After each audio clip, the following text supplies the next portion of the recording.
بیویوں میں عدل و انصاف کرنا۔ نکاح اللہ تعالیٰ نے اس لیے مشروع رکھا ہے، اس کے خاص مقصد ہوتا ہے کہ مرد عورت قریب آئے۔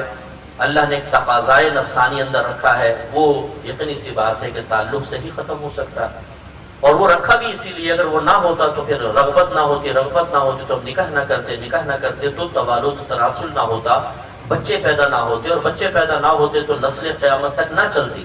اور ارادہ الہی یہ ہے کہ قیامت تک انسان پیدا ہوتا رہے اور آزمائشوں کا سلسلہ چلتا رہے، لہٰذا اس کو کوئی دبا نہیں سکتا، اس کو ختم نہیں کر سکتا، یہ اللہ نے رکھا ہے تقاضا اور اس کو پورا کرنا ہوگا۔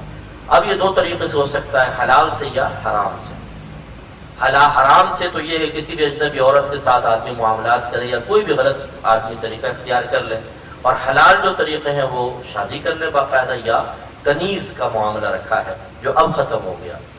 پہلے دور میں جب فوجیں دوسروں پر حملہ کرتی تھیں، جو ان کی عورتیں قبضے میں آتی تھیں انہیں کنیز کہا جاتا تھا۔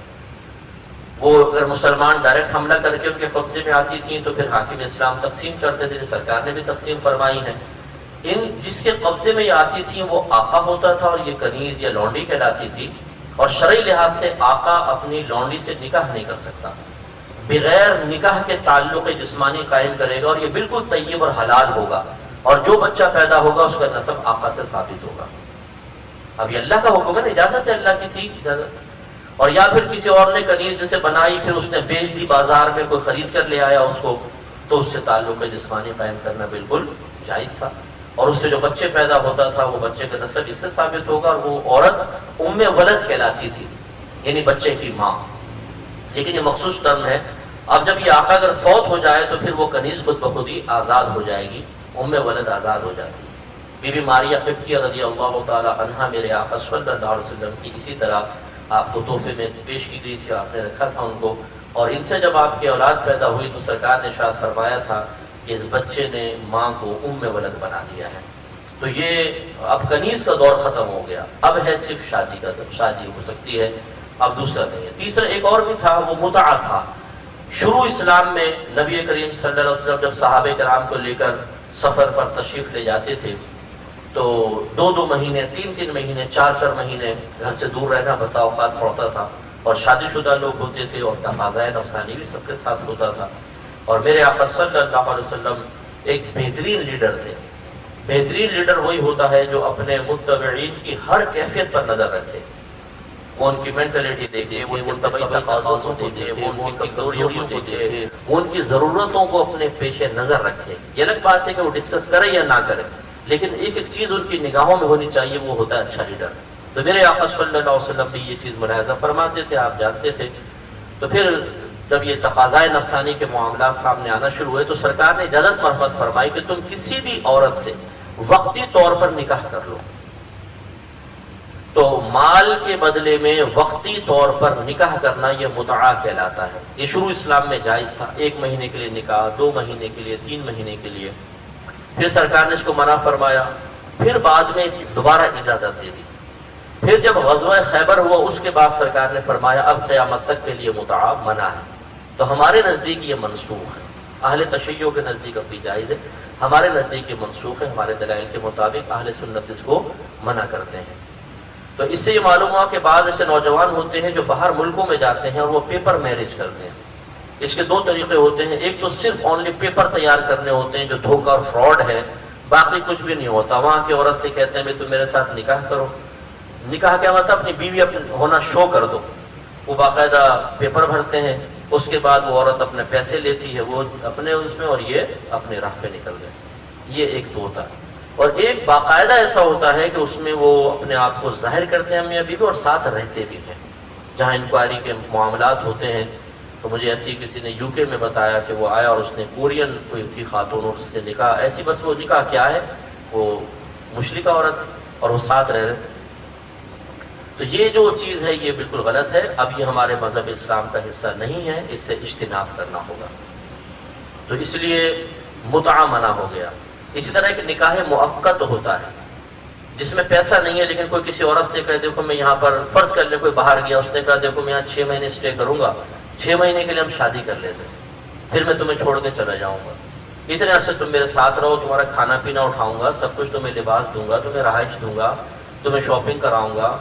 تو یہ جو ایک مخصوص وقت کے لیے نکاح کرنا ہے اس کو نکاح مؤقت کہتے ہیں. اس میں چونکہ متعہ والا معنی ہی ہے تو شریعت نے اس کو بھی منع فرمایا، یہ نہیں کر سکتے.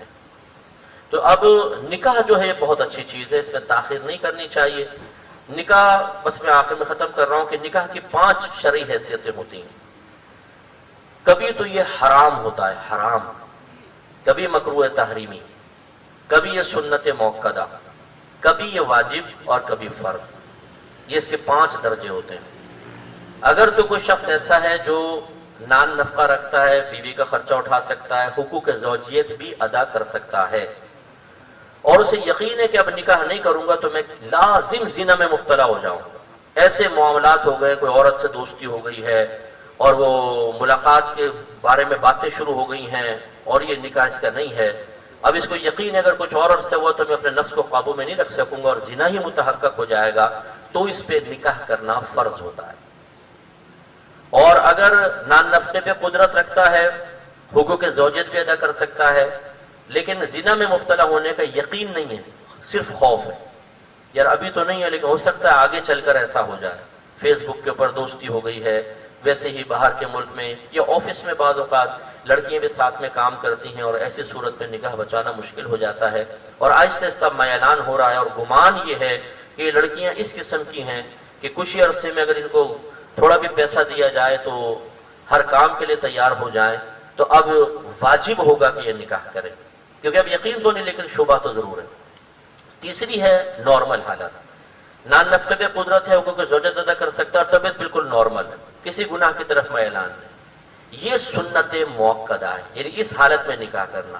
اور یاد رکھیں اس کے بارے میں نبی کریم نے فرمایا کہ النکاح من سنتی فمن رغب عن سنتی فلیس منی، نکاح میری سنت سے ہے، جو میری سنت سے بے رغبت ہوا وہ مجھ سے نہیں ہے. تو لہٰذا نارمل حالت میں نکاح کرنا چاہیے.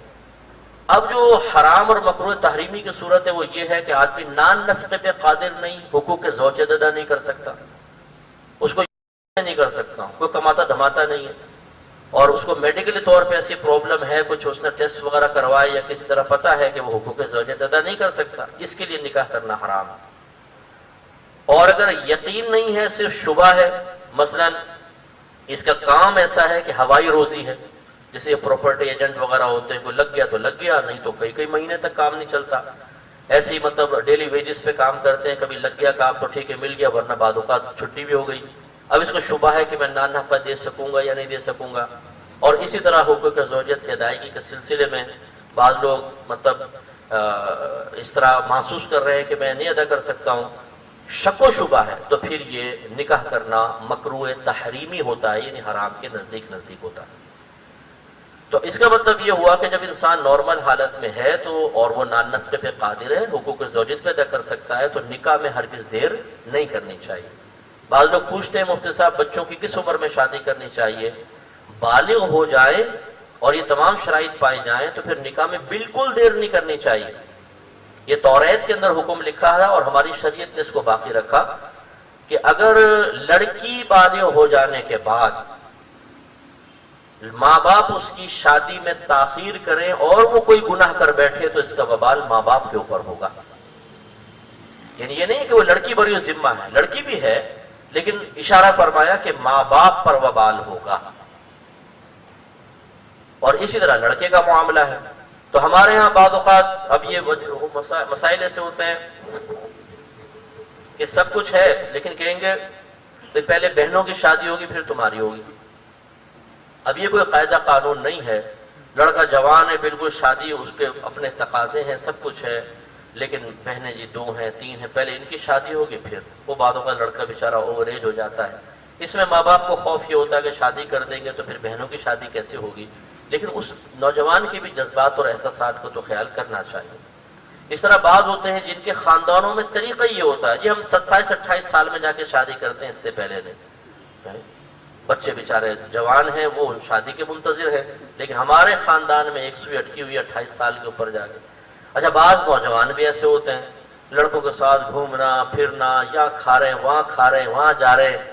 اب جب انہیں کہا جاتا ہے تم شادی کر لو تو ایک بھیانک سا تصور ذہن میں آتا ہے اس آزادی کے سلب ہونے کا، کہ سارے دوست بیٹھے ہوں گے ہوٹل پہ کھانا کھا رہے ہوں گے، تکے کھا رہے ہوں گے، اور میں بیوی کے پاس بیٹھا ہوا اس کے پاؤں دبا رہا ہوں گا، بچوں کے پیمپر بدل رہا ہوں گا، میں باتھ روم میں جا کے اس کی فیڈر دھو رہا ہوں گا، اس کو دودھ پلا رہا ہوں گا رات کے 2:30 بجے۔ یہ تصورات ذہن میں آتے ہیں، نابا بنا بھائی ہم ابھی شادی نہیں کرنا چاہتے، کیوں؟ ذرا لائف سے انجوائے کرنا چاہتے ہیں۔ ایسے لڑکے ایسے لڑکیاں، اور اس میں کتنے گناہ کرتے ہیں، اتنے گناہ ہو جاتے ہیں، کچھ انتہا نہیں۔ تو یہ سب فرسودہ باتیں۔ ایک دفعہ میں نے ایسی ترغیب دے رہا تھا، تو میں نے کہا بھائی 12ویں پہ آپ اتنی لائٹنگ کرتے ہیں، ضرور آپ خرچہ کریں 12ویں پر، اسی لائٹنگ میں سے تھوڑا سا پیسہ بچا کر سرکار کے نام پر ہی کچھ جو علاقے میں غریب ایسی بچیاں ہیں جن کی شادیاں پیسے کی وجہ سے رکی ہوئی ہیں، ان کو کر دیں تاکہ ماں باپ کا بوجھ بھی ہلکا ہو۔ بہت سے بوڑھے ماں باپ ہوتے ہیں، دماغ کی رگیں پھٹ جاتی ہیں بیچارے جوان بچیوں کو دیکھ کر، تو ایسا آپ کریں تو بہت اچھی بات، مشورہ ہے۔ جب وہ بیان ختم ہوا تو ایک نوجوان میرے پاس آیا، کہنے لگا مفتی صاحب آپ کو صرف لڑکیاں ہی نظر آتی ہیں؟ میں نے کہا کیا مطلب؟ کہنے آپ یہ ترغیب بھی دینا کہ لڑکوں کو بھی دیں۔ کہنے لگے میرے گھر والوں نے کہا ہوا جب تک اتنا کما کر نہیں دے گا تیری شادی نہیں ہوگی، نہ میں اتنا کما سکوں گا نہ شادی ہوگی۔ تو اس کا مطلب یہ ہے کہ ایسے بہت سارے شادی کے اور نکاح کے متلاشی ترسے ہوئے نوجوان ہیں جو چاہتے ہیں کہ شادی ہو جائے، تو پھر فوراً سے پیشتر شادیاں ہونی چاہیے۔ ہمارے ہاں جو اتنے سارے گناہ ہوتے ہیں، یہ ہمارا میڈیا بھی ایسا ہی ہے، اور ہم لوگ بھی معاشرے کے ایسا ہے، اگر ایک داڑھی والا کوئی گناہ کر دے نا تو اس کو پھر بریکنگ نیوز بناتے نا، ایک دم کیمرہ تیزی سے سامنے لائیں گے، وہ داڑھی والا بچارا نظر آئے گا آگے پیچھے، وہ داڑھی والے نے گناہ کیا۔ یونیورسٹی کے ہاسٹلز کے اندر کتنے گناہ ہوتے ہیں، کوئی ایک بھی کبھی آپ نے سنا ہے میڈیا کے اوپر؟ اتنے گناہ ہوتے ہیں، کچھ انتہا نہیں۔ یونیورسٹیز میں، اسکولز میں، کالجز میں کوئی فرشتے تو نہیں پڑھتے ہیں نا، ان سے بھی خطائیں اور گناہ ہوتے ہیں، لیکن ہم وہ ظاہر نہیں کیے جاتے۔ تو مسئلہ یہ ہوتا ہے کہ کیوں اتنے گناہ ہوتے ہیں؟ یہ اس لیے اتنے گناہ ہوتے ہیں کہ ہمارے ہاں شادیوں میں تاخیر کی جاتی ہے اور ہمارے یہاں سے کوئی نظام نہیں ہے، تو اس لیے ہمیں اپنے بارے میں اچھی طرح سوچ کے رکھنا چاہیے۔ اور بس آخر میں جتنے شادی شدہ حضرات بیٹھے ہیں، ہم لوگ کہتے ہیں کہ جی شادی ہو جائے،